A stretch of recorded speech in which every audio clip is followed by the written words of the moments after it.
Hola, buenos días, buenas tardes. En este vídeo vamos a estudiar la continuidad de la siguiente función, ¿vale? Es una función que la tenemos definida a tramos, ¿vale? Función a tramos. Pues bien, vamos a estudiar cada uno de los tramos y luego la parte también interesante a estudiar es donde se unen los tramos. Es decir, vamos a estudiar x menor que 3, vamos a estudiar x mayor que 3 y luego vamos a estudiar el caso concreto de x es igual a 3.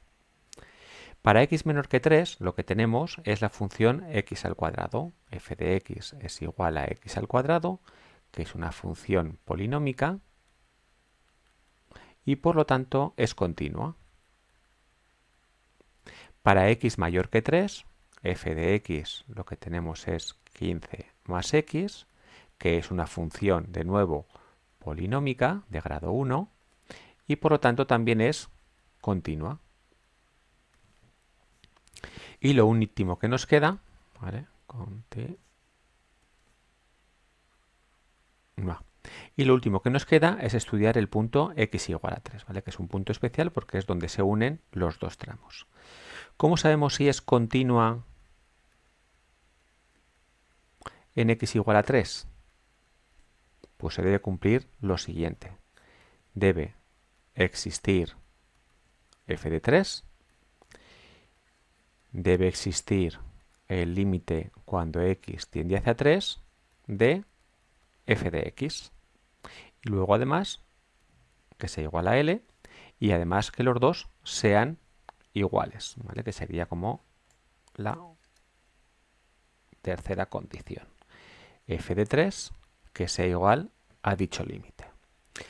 Pues vamos por partes. Siempre en estos ejercicios lo mejor es ir por partes. ¿Existe f de 3?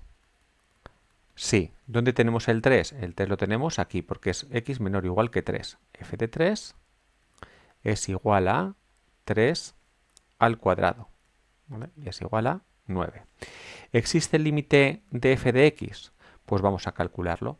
Como es justo el límite de los dos tramos, este límite lo tenemos que, o es el borde de los dos tramos, tenemos que calcular dos cosas. Tenemos que calcular el límite cuando x tiende a 3 por el lado positivo de f de x y tenemos que calcular el límite cuando x tiende hacia 3 por el lado negativo de f de x. El límite cuando x tiende hacia 3 por el lado positivo es el límite cuando x tiende hacia 3 por el lado positivo lo tenemos aquí, cuando x es mayor que 3, de 15 más x. Y como es una función polinómica que no tenemos problemas, basta con sustituir el 3 aquí y tendríamos que es 18.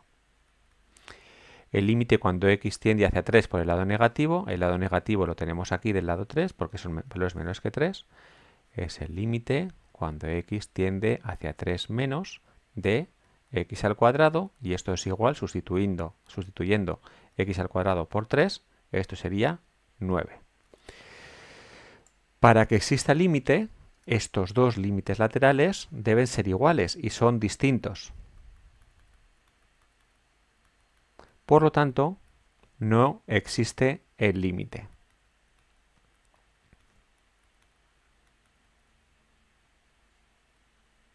¿Vale? No existe límite.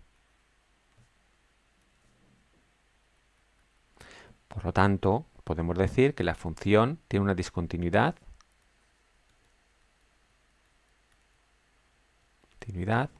en x igual a 3, porque existe f de 3, pero no existe el límite en x igual a 3. ¿Qué tipo de discontinuidad es? Es una discontinuidad inevitable, ¿vale? Es una discontinuidad inevitable, porque los dos límites laterales tienen valores distintos, porque los límites laterales son distintos. En uno valía 9 y en el otro valía 18. Y con esto habríamos terminado. Muchísimas gracias.